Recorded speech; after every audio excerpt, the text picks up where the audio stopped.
다음으로 정신자극제가 있습니다. 우리나라에서 통상 필로폰이라고 불리는 메스암페타민 그리고 코카인 등이 포함됩니다. 미국에서 정신자극제, 특히 메스암페타민 의존으로 인한 입원율이 크게 증가하는 추세이고 코카인, 헤로인 등의 다른 물질에 비해서 훨씬 높은 수치를 기록했습니다.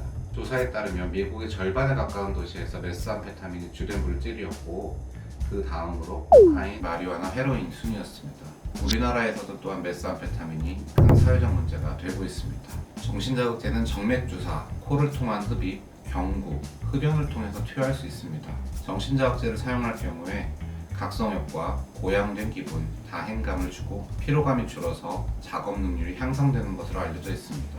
이외에도 말수가 많아지고 자신감이 증가하며 사회성이 향상될 수 있고 성욕과 성행동이 증가하는 경우가 많습니다. 일반적으로 메스암페타민의 효과가 더 강력하고 오래 지속되는 것으로 알려져 있지만 중독성은 코카인이 더 강한 것으로 알려져 있습니다. 메스암페타민을 포함하는 암페타민류는 경구투여, 정맥주사, 흡입제의 형태로 사용될 수 있고 이 중 주로 문제가 되는 메스암페타민의 경우에 흡입, 정맥주사를 통해서 복용하게 되는데요. 자극제 사용장애는 정맥이나 흡입을 통한 투여로 급속하게 발전을 하게 됩니다. 자극제의 흡연이나 정맥 내 사용은 수주에서 수개월 내에 심각한 단계의 자극제 사용장애로 진행되게 됩니다.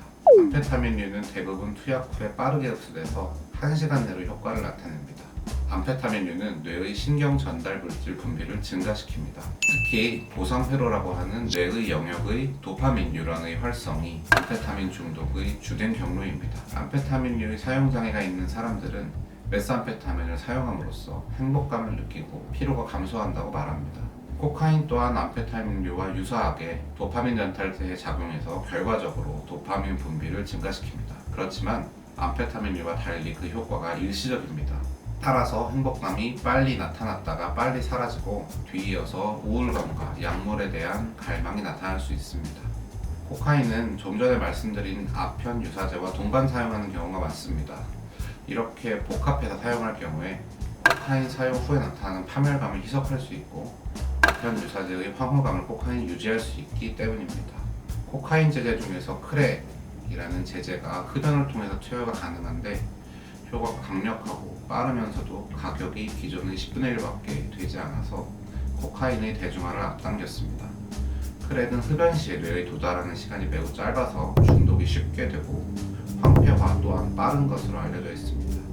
이러한 정신자극제를 장기간 투여할 경우에 결국 신경세포의 신경 전달 물질이 고갈되게 되고 이로 인해서 뇌의 보상체계 자체가 전반적으로 하향 조절됩니다. 따라서 정신자극제 중독자가 투약을 중단할 경우에 장기간 무쾌감증, 다시 말해서 일상에서 행복을 느낄 수 없는 상태가 될 수 있습니다.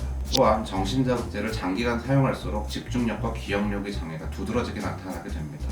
정신자극제 관련 장애들은 종종 다른 물질 사용 장애와 동반되는데요. 특히 불면과 예민함, 다른 불쾌한 부작용들을 경감시키기 위해서 같이 복용하게 됩니다. 코카인 사용자들의 경우에 주로 알코올을, 암페타민류 사용자들은 종종 대마를 함께 사용한다고 알려져 있습니다. 물질 사용 장애 환자들 중에서 특히 암페타민류 사용자들 가운데 넓은 범위의 정신과적 질환 증상들이 보고되는데요. 대부분의 경우 증상의 정도와 약물 사용의 강도가 관련성이 있습니다. 체중 감소, 망상적인 의심 등의 암페타민류 사용의 신체적 징후는 남용 기간 동안 거의 항상 지속됩니다. 코카인 사용과 관련된 변화로는 설명되지 않는 갑작스러운 성격 변화, 주로 과민함, 그리고 집중력 저하, 강박 행동, 심각한 불면, 체중 감소 등이 있습니다. 정신자극제 남용자들은 고양된 기분, 행복감, 의기양양함을 위해서 약물을 사용하게 되고 더 높은 용량을 사용하게 되면 흥분, 과민함, 판단력 저하, 충동성, 위험한 성적인 행동, 공격성, 활동성의 증가, 조증 증상과 유사한 모습을 보일 수 있습니다. 암페타민류 의존은 약물을 사용하면서 느낀 고양감을 얻기 위해서 더 많은 용량의 암페타민류 약물을 필요로 하게 되면서 개인의 일적 사회적 능력이 빠르게 하락하게 됩니다. 정신자극제의 금단 증상은 기분 저하와 더불어 피로감, 생생하고 불쾌한 꿈, 불면 혹은 과수면, 식욕 증가, 운동 지체 혹은 초조감 등이 동반될 수 있습니다. 암페타민류의 금단 증상으로 심한 발한, 근육경련, 만족되지 않는 식욕 증가가 동반되기도 합니다. 금단 증상은 대개 2에서 4일의 최고조에 도달한 후에 일주일 이내에 사라집니다. 가장 심각한 금단 증상은 갑작스러운 중독 이후에 발생하는 우울증으로 파멸감, 영어로는 크래쉬라고 표현하기도 합니다. 이것은 정신 자극제에 대한 강렬한 갈망이 생기거나 자살의 위험이 높아질 수 있어서 심각합니다. 코카인 금단 상태의 환자들은 불쾌감, 피로, 수면장애, 약물에 대한 갈망, 우울감 등을 호소할 수 있는데요. 코카인 금단 증후군은 다른 물질의 금단과는 다르게 신체적인 불편감이 없어서 치료의 필요성에 대해서 잘 알지 못하는 경우가 많기 때문에 주의해야 합니다. 정신자극제를 매번 사용할 때마다 경험하는 행복감과 기분의 고조는 약물 사용을 계속하도록 하는 행동을 강화시키는 요인입니다. 또 물질 사용과 연관되어 있는 환경적인 단서가 행복감과 연관될 경우에 약물을 오랫동안 끊은 상태에서도 그 단서를 접했을 때 그 단서가 행복감에 대한 기억을 유도하고 정신자극제에 대한 갈망을 일으키게 됩니다. 다른 약물을 사용해서 정신자극제 사용이 자극되기도 하는데요. 예를 들어서 술을 정신자극제와 함께 사용했던 경우에 술을 섭취할 경우에는 정신자극제를 끊을 수 있는 확률이 줄어드는데요. 이것은 알코올이 약물을 사용하고자 하는 단서를 제공함으로써 갈망을 자극하고 또 갈망이 생겼을 때 이것을 다룰 수 있는 능력을 감소시키기 때문입니다.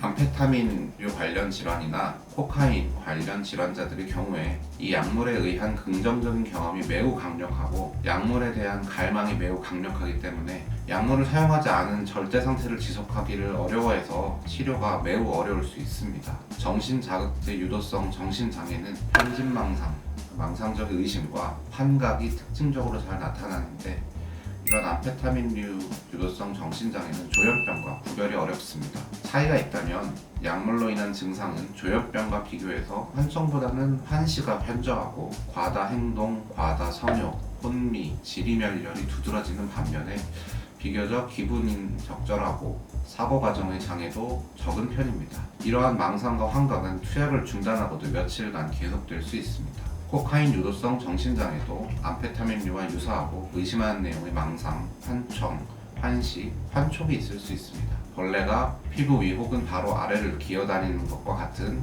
레스버그 혹은 코카인버그라고 부르는 환촉을 특징적으로 호소하는 경우가 많습니다.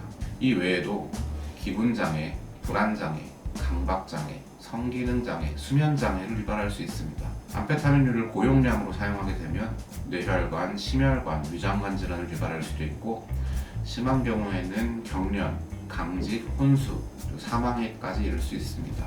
코카인 흡입제를 장기 사용하면 비점막이 반복적으로 자극되어서 비강 내에 충혈이 생기고 염증 반응, 부종, 출혈, 궤양 소변을 보이다가 심하면 비중격 천공으로 이어집니다. 또한 코카인을 장기간 사용할 경우에 급성 근육 긴장 이상, 킥, 편두통 등을 보이기도 합니다.